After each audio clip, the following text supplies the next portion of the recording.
Na noite de 26 para 27 de junho de 1952, os radares da base aérea de Andrews e do Aeroporto Nacional começaram a mostrar que objetos voadores não identificados estavam se aproximando de Washington. A Força Aérea imediatamente despachou vários aviões para interceptar os OVNIs. Mas, de repente, aconteceu uma coisa estranha. Os radares pararam de funcionar e os objetos desapareceram. Este incidente levou o governo americano a fazer uma investigação de 7 anos sobre os objetos voadores não identificados, que foi codificada de Livro Azul, ou Blue Book, e que até hoje está à disposição dos interessados em microfilme no Pentágono. Depois de analisar cientificamente a noite dos OVNIs sobre Washington e cerca de 10 mil outros casos dos chamados discos voadores, o governo americano deu a investigação por encerrada, concluindo que tinha gasto tempo e dinheiro a troco de nada. Muita gente até hoje não entende o que aconteceu em Washington em 1952. E certamente muita gente não vai entender o que aconteceu esta semana nos céus do Brasil, na região de São José dos Campos. O ministro Moreira Lima, da Aeronáutica, garante que a população vai ficar sabendo de tudo o que aconteceu na noite de segunda e madrugada de terça-feira desta semana. É só esperar o resultado das investigações que as autoridades militares estão fazendo.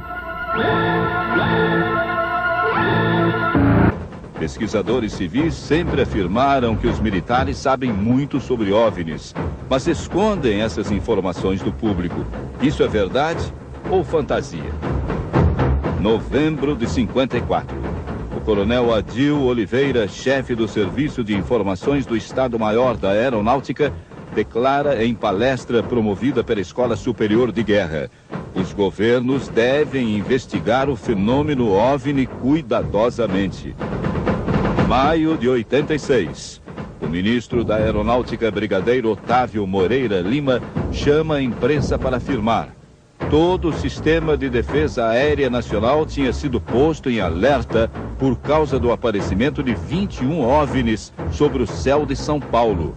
Os objetos foram detectados no radar, vistos e perseguidos por caças F-5, mas se afastavam a velocidades impressionantes. O brigadeiro Moreira Lima prometeu um relatório oficial que jamais foi divulgado. Sabe que essas coisas elas começam a ser divulgadas de uma forma que possa causar, assim, talvez preocupação e às vezes até pânico, né? Então, o cuidado que se tem é de não se divulgar nada que nós não possamos explicar. O capitão da reserva Basílio Baranoff, que hoje trabalha no Instituto de Aeronáutica e Espaço em São José dos Campos, fez uma extensa pesquisa não oficial sobre os incidentes daquela noite. O documento afirma que os sistemas de radar da aeronáutica detectaram OVNIs em várias ocasiões durante aquele ano. Ele garante que as Forças Armadas levam o assunto muito a sério.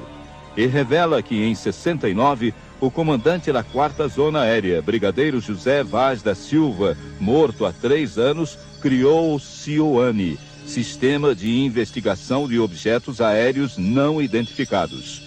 Documentos confidenciais mostram que o CIOANI tinha uma organização bem sofisticada. Essa organização previa laboratórios, que era o LIOANI, de pesquisa, né, para efetuar realmente pesquisas científicas a respeito desses objetos.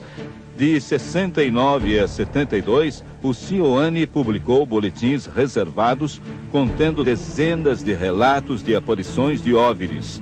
Pela natureza da organização militar, ela tem um aspecto estratégico, né, da segurança nacional, e também ela tem interesse de saber do que se trata, quer dizer, o que são esses objetos voadores não identificados. O presidente do Instituto de Pesquisas de Fenômenos Aéreos Pacífico. O artigo 4.7 é claro: havendo telefonemas de jornalistas ou curiosos solicitando informações, responder que não está autorizado a fornecê-las. É muito importante as informações que recebemos extraoficialmente dos militares, porque eles confirmam que realmente o fenômeno existe, que está ocorrendo. O maior caçador brasileiro de documentos oficiais sobre OVNIs é o editor da revista UFO, Ademar Jevaer. Ele mostra as conclusões de um projeto secreto conduzido pela Aeronáutica em 77, na Amazônia, e batizado com o sugestivo nome de Operação Prato. A Força Aérea Brasileira foi tocada para o local para fazer coleta de informação de ocorrências ufológicas que são relatadas pelos ribeirinhos, pelos nativos do local.